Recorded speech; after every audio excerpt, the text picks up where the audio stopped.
بسم الله الرحمن الرحيم. سلام الله الكامل التام الشامل العام،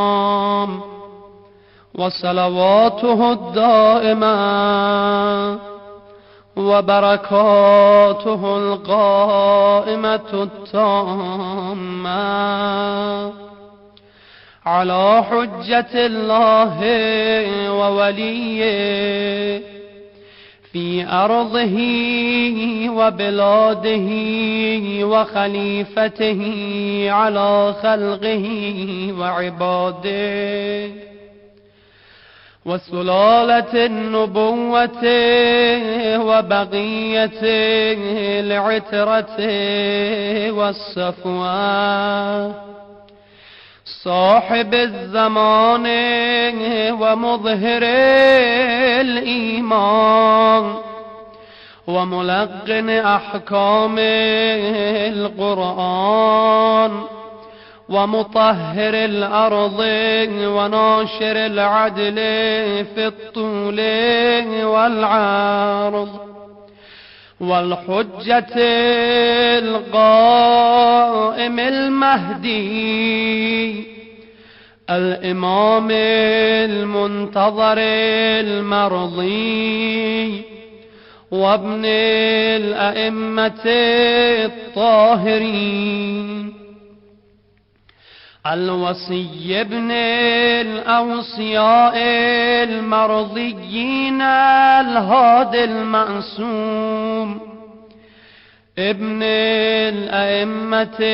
الهداة المعصومين. السلام عليك يا معز المؤمنين المستضعفين، السلام عليك يا مذل الكافرين المتكبرين الظالمين، السلام عليك يا مولاي يا صاحب الزمان، السلام عليك يا ابن رسول الله، السلام عليك يا ابن أمير المؤمنين، السلام عليك يا ابن فاطمة الزهراء سيدة نساء العالمين، السلام عليك يا ابن الأئمة الحجج المعصومين، والإمام على الخلق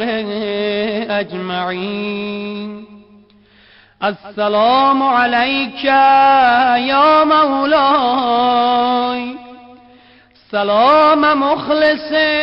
لك في الولاية،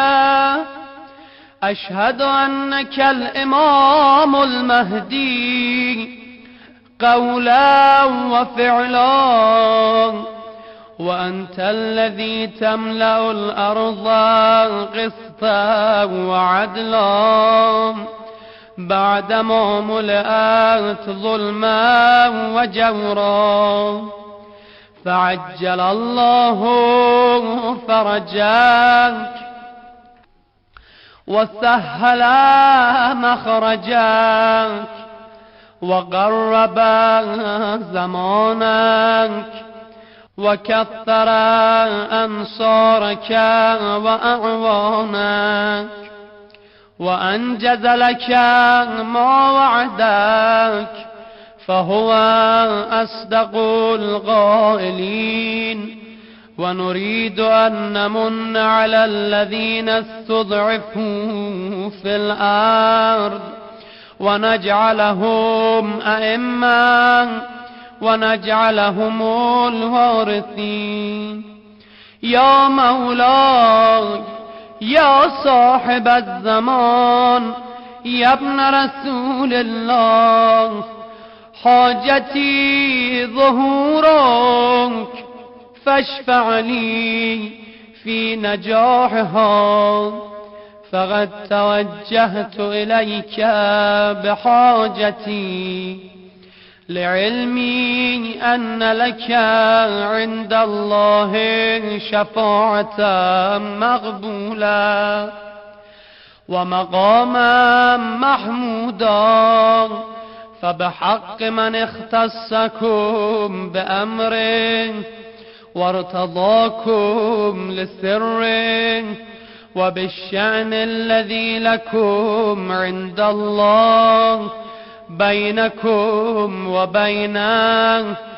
سل الله تعالى في نجح طلبتي وإجابة دعوتي وكشف كربتي.